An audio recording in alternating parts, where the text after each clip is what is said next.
Wrestling girls, and you know I have to tell you about my dope ass rock shirt that I finally got in the mail thanks to Ripple Junction. Ripple Junction is the best place to get all your authentic tees, whether it's WWE, whether it's The Office, whether it's any show that you love and mark over. You go over there, you order your shirt, you put it on, and boom. Also, you have to use the code Those Wrestling Girls to get 15% off your purchase. So what you're going to do is you're going to go to ripplejunction.com, order your shirt, type in the code Those Wrestling Girls, and you're also going to tell them that we sent you. And on that note, it's your girl Krista B, and I am out.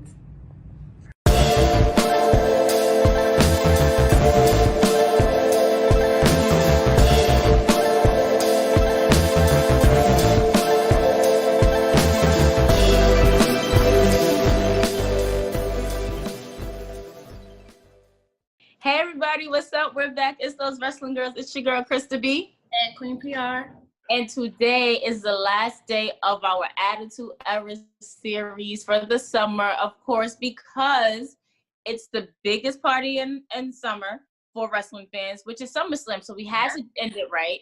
We had to do it right. You know, we covered Molly Holly, we covered Ivory, we covered, who else did we cover? We covered a lot. Jacqueline. You know, we threw some Stephanie in there. We forgot about the forgotten. We talked about the forgotten women of WWE. So now we just have to end it with none other than Trish and Lita. Yeah, I mean, like it makes sense to. It just makes so much sense to. And it was funny because we were talking about doing 2 separate episodes, one for Trish, one for Lita. And then we thought about it like, if we talk about Lita, we're gonna talk about Trish, and vice versa. Exactly. And not only does this end our Attitude Era series, but it's also going to begin our Ruthless Aggression series. Yeah. I just dropped a surprise, you guys. There you go. So it's a good thing. Such a great thing. I don't even think we need notes on Trish and Lita. No. And I think that's why we kind of like saved Trish and Lita for last, because they've done it all. Like they've been called pioneers. So many women, our favorite wrestlers now, credit them for inspiring them to, you know, they're our favorite wrestlers, and they're legends pretty much. Right. There's no taking their resume away from them. Like you can't take that. Even if you wanted to, you can try. It's not gonna happen. No. But yeah, let's just jump right into it. Trish and Lita, it's like, where do you begin? Like, they both came on the scene around the same time. Mm-hmm. I believe this was 2000, 2001. Yes. It's funny because they always talk about it too, how their career is parallel. Like they started in a group. They both kind of started in a group. Well, their claim to fame, I guess, Team Extreme. And TNA. Like, so do you remember watching Trish and Lita, like, for the first time when you were younger? Well, the first time I seen Lita, and I said this in previous episodes, she was one of Godfather's hoes. Like, that's the first time I seen Lita. Trish, I think my first time seeing Trish was she was paired up with Test and A-Train at the time. And I feel like that wasn't his name when he was with TNA. I feel like it was something else, but I know him as A-Train too. Different. Yeah. Too many different character names for me to remember. But no, I do feel like that's when I first seen her. You know, she was like a short, petite, blonde, big boob girl. She wore skirts, and she was the reason why I wanted to wear like cowboy hats and those long sweaters, like those long cardigans. Like I have a thing for long fall cardigans and stuff, but Trish was the reason why I wanted to just like rock both of them together, because I felt like, yo, she made it hot. I never did. Maybe it's a good choice looking back at it now. But then, yeah, definitely. I always loved Trish's boots. Yes. Her boots, like when I was younger, like I just wanted those so bad. I was like, they gave me like Spice Girl vibes. Yes. So 2000. Oh gosh, this is like so like we really grew up in Attitude Era because we were so like in that time. But I remember the first time seeing Trish, I didn't know that she would become what she became, because the women were like used in certain ways. So I was like, okay, yeah, she's pretty, she's blonde, she has big boobs, you know, she's gonna be that. But Lita, for some reason, just was so different to me. Like I instantly connected with Lita. The red hair, the red outfit. My sister and I were like, yeah, she's it. She was unique, I guess, back then. The cargo pants, the thong showing, the belly tops, the fishnet tops. I did love Lita too. Like Lita, I felt like I was more towards. Like I feel like I was a little bit of both of them because I was a tomboy growing up. So yeah, I was gravitating to Lita. But I was also, my aunt always made sure that I was fly. Like we was always up to par. So that's when the Trish in me came out. Like, I like that. Right. So I gravitated towards the both of them. But what I liked about Lita is like, they put her in the footsteps, kind of like behind China, fighting with the dudes. You know, doing swanton bombs, Lita bombs, diving through the ropes, off the top of the ropes, taking chair shots. You know, that's what I loved about Lita and WWE. Like that's one of the things WWE got right. Yeah, it's funny. Like you reminded me of some of the, like when you said chair shots, Lita was taking some fucking chair shots, yo. Like, yeah, a lot of that is like edited out the network now, but that her and Trish, like she got put through tables and they were really, you know, mingling with the men. But like you said, Lita was definitely more in the realm of China where she had a few matches with China, I believe too. And she was definitely in there with them. But I want to talk a little bit more about Team Extreme, just because the Hardy Boys at that point too they were definitely unique at the time. We loved them when we were kids because they were high flyers. They were different. They were like edgy at the time. And it was like the perfect contrast to like Trish because she was like, you know, blonde. She was more, you know, put together at the time. And she wasn't really getting as like, I guess, dirty as like Lita was back then. Yeah, I mean, her dirty was more so sleeping with the boss. Yep. Being the caretaker to Linda, and then, you know, having to be on all fours in the ring and beg for Mr. McMahon, like apologize and do the Kiss My Ass Club and stuff like that. Yeah. But, you know, The Rock got him back on that one. Yeah. Another great thing about the Attitude Era is usually The Rock or Stone Cold definitely came through to make sure shit was, you know, right. And for people that you wouldn't even expect, like I would have never expected for The Rock to come and save Trish Stratus, or even during Ruthless Aggression when Stone Cold saved Stacy Keibler. He ended up stunning her at the end, but you know, he saved her from a chair shot from Scott Steiner, so that's always a good thing.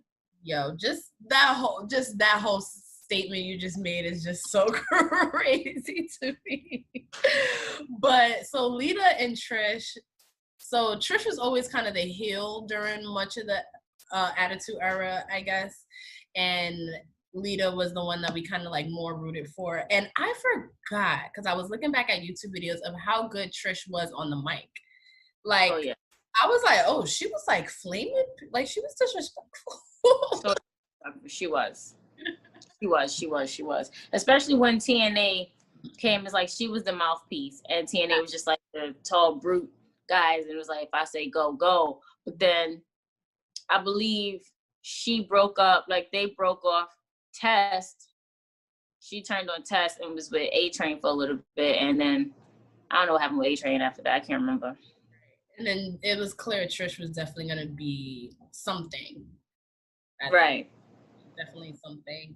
And so I forgot that. So they always were kind of like either allies or enemy, like you said, frenemies, I guess.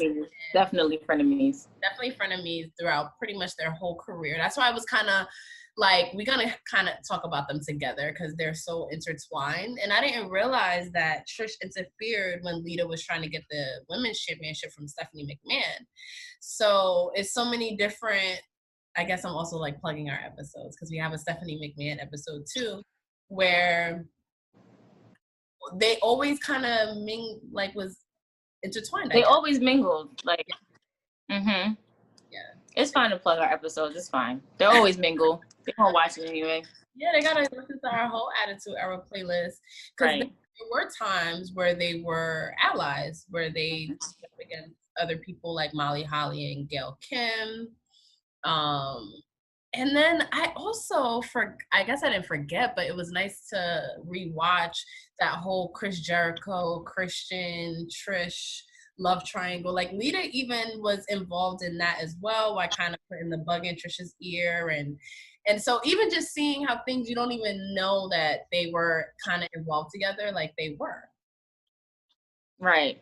Yeah. And the whole bridal shower for Lita when she was about to marry Kane and all of them was there. And Lita was like, what? Nah, I'm not. This ain't it. Yes. This ain't it at all. Nope. Yes. But it's funny because when you think about the women of the Attitude Era, we always think about Lita and Trish. Like Lita and Trish. Because also WWE puts the spotlight on them, which, I mean, is granted they're both in the Hall of Fame. I think Trish went in 2013 and Lita went in 2014, and they inducted each other, which I think, I mean, who else was really gonna... It was only right that they did. It would have been stupid for anybody else to induct them. Yeah, they were definitely, they had to do it. They had to do it. So we also can't talk about Trish and Lita without talking about the history that they made with their Raw main event. Well, I was just about to say that they were like the first women to main event Raw. Mm-hmm. That's huge. For the championship. And I remember watching, I think it was a special leading up to Evolution, and they were talking about how they walked in and they was looking for their match on the card, like to see if they was on the card. And Trish was just like, wait a minute, what? Is this a mistake? Like, we're main eventing Raw, like we're the last match. And at that time it was, I mean, it's still a big deal now, but at that time it was such a big deal because like we all know, the women really didn't have those chances and opportunities to main event, to even have a more than a 5-minute match. So now you're main eventing, and main events is usually between 7 to 10, 10 to 15, 15 to 20 minutes long. And you have to sit here and carry that. And I feel like them carrying that led into Bayley and Sasha's Iron Woman match, Last Man Standing match, and NXT TakeOver match. Like, because these women literally were just like giving their all 110% every night to prove themselves. So when I remember watching that match, I was just like, for some reason, like watching that match and getting that big overview of the crowd when they're coming out, it just looks so bright. Yeah. It just looks like their main events in Mania or SummerSlam or something, like their main events at a big pay-per-view event. And I'm just like, now looking at it now, I'm just taking it back and saying it all like, yo, like these women they really did their shit. Like they really did their shit. Mm-hmm. And it's even more interesting because during that time you had like Stone Cold, The Rock, Triple H, who would normally be the main event. But now the women, people are so invested in the Trish and Lita feud at this point, like they warranted the main event. Like people wanted to see that. And for women at that time, that had to be huge. Right. Definitely. It's still huge. Yeah, right? And even now, like the women main event all the time, we complain. Well, I maybe shouldn't say we, but like sometimes they don't get as much screen time as we think they should. But it's like they get way more than the women did back then. And it was only a focal point on 2 women. So I think like just to see like how far we've come in that regard is crazy. Right. So just some quick little fun facts about Lita. So she was champion 4 times. And she had a retirement match against Mickie James. And like we said before, she was in the Hall of Fame in 2014. And countless women. You said she was champion 4 times. Mm-hmm. Yeah. And so many women say that she was their inspiration and how she was different and how she inspired a lot of people. I think about that picture of AJ Lee crying, meeting Lita, and then being able to be a wrestler like her is really cool. And then Trish, she was hardcore champion. She was champion 7 times. And that seems like such a lot at the time for a woman. Now probably not because Charlotte's been champion like a gazillion times. 16 times, like her dad, like crazy. But for her to have been champion 7 times, like she at one point held the record for the woman with the most championship reigns. And I think that was she definitely deserved that because Trish definitely changed the game for sure. More so after the Attitude Era, I think, or showed, what she was really capable of. But Trish definitely deserves all of the accolades that she gets. Right. I just want to be able to sit down with like those who was in the Attitude Era and carried on into the Ruthless Aggression Era to ask like them personally, what was your favorite era to be in? Like at the fan standpoint, we're gonna automatically say Attitude Era. Yeah. Because Attitude Era was more raunchy. It was really, really raw. It was really real. Yeah. It was no F's given. No F's given. Ruthless Aggression, they tried, but it just really wasn't working out. Like the only person that was really giving no F's were Stone Cold. Yeah. And then when he left and they had Triple H, when he came back when Stone Cold left in 2004, after his WrestleMania match for Rock, he left a little bit after that. But it just wasn't the same. Like the Rock was in Hollywood. Triple H, it's like everything was falling on Triple H. You had John Cena who was climbing up the ranks. You had Kurt Angle. And then you had the women just kind of fall back down because they're trying to get it back up with these men. And then when the women started to come up, you had Victoria, Jazz, Molly Holly, Mickie James. Who else were in Ruthless Aggressions? Gail Kim. And still Trish and Lita still carrying on that torch. Like, listen, we here. Like, we still got to do it. So I just want to ask them, like, what were their favorite eras to wrestle in? Yeah, I would love to know what they preferred, because I feel like after the Attitude Era, their careers definitely was different. Like, got mixed up with the whole Matt Hardy situation, and then she got turned into like a slut.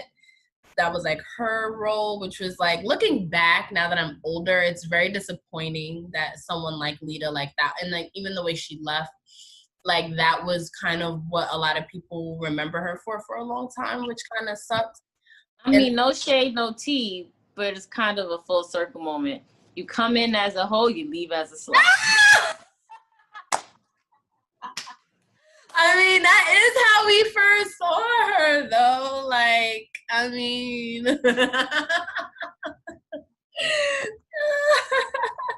I wasn't like watching wrestling. Keep it real. You gotta keep it real. I wasn't watching wrestling like all the way during that whole situation. I would just see things because it was like I hate to say it was on the internet, because it really felt, that's how like old that was. Like, it was just like, oh my God, Matt Hardy's posting stuff on the internet about it. And it was just very odd. So that's how I even found out about the whole love triangle. But I'm glad that like she sort of kind of was able to redeem her image a little bit. Like, she presented the new women's championship. That was cool. She became a commentator. Yeah.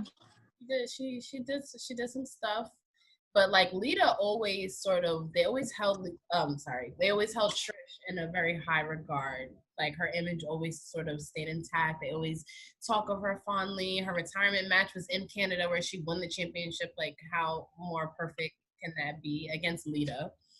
So that was really cool. And she had her last match. I do this because I feel like wrestlers are always having. You never really retire from wrestling until you really can't do it anymore, or you're dead. Right. Sick. And Trish, she gets kind of almost better with age a little bit.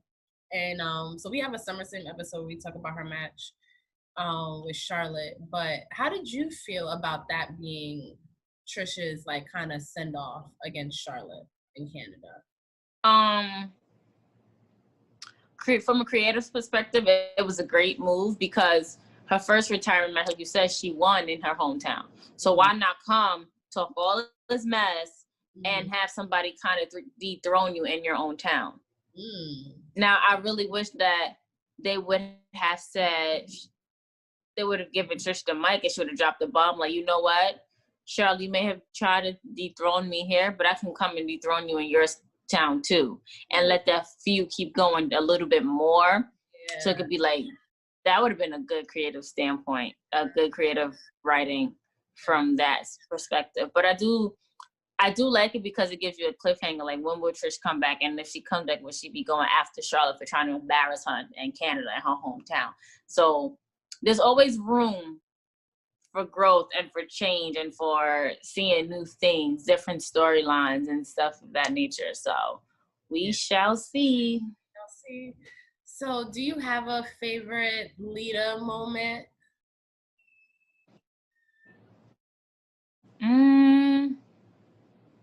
Do I have a favorite? I don't know if it's like a favorite Lita moment, but I know when she first came and she was with the Mexican wrestler. I can't think of his name right now. Rios? And they tried, Rios? Yes, Rios. And they tried to make her look like that typical Mexican girl with the lip liner and the hair and the earring and all that. Gross. So I don't know if it's a moment, but it was he had lost a match and he was so mad and he was like speaking Spanish to her, and you can tell that she knew nothing he was saying. Like, her face, it was just like, what, huh, what? Yeah. And you could tell, like, she knew nothing at all. And I look back at that and I just sit there and laugh. I'm like, damn, like, this girl, real name is Amy Dumas, and y'all got her as Lita because she looks Mexican and she don't speak a lick or understand a lick of Spanish. And y'all just gonna put her out here with a Spanish speaking wrestler. I can't. It's funny. I didn't remember that until you brought it up. And that was actually like really funny. I think my favorite Lita moment is anytime she's with the Hardy Boys. Like, that just sticks out to me so much. I think them together was just so, it just worked. Like, it couldn't have been any more perfect than to put them together. And she was helping them win matches, and she was doing the same shit they were doing, the same shit Jeff Hardy was doing. I think back then I was just stuck it in my head. Do you have a favorite Trish moment?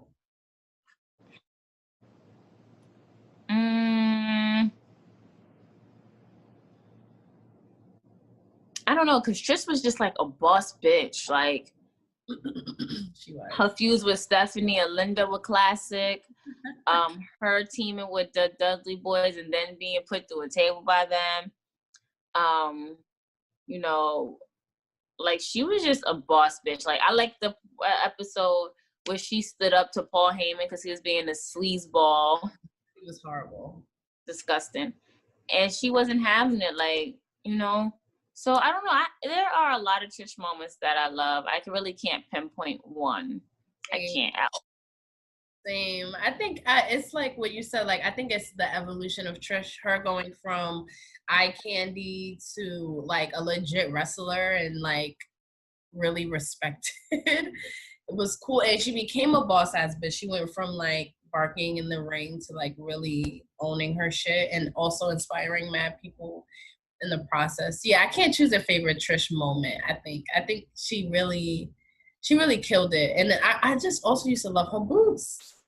I used to really, as a kid, be like, I really want, like, I'm like 10, like, yo, I'm about to get those boots. Right. Trish, if you still have boots like those, let Pino. Right. I'm like, get them. I'm like stuck on them. But I love that we waited till the end of our Attitude Era Summer Series to cover Trish and Lita.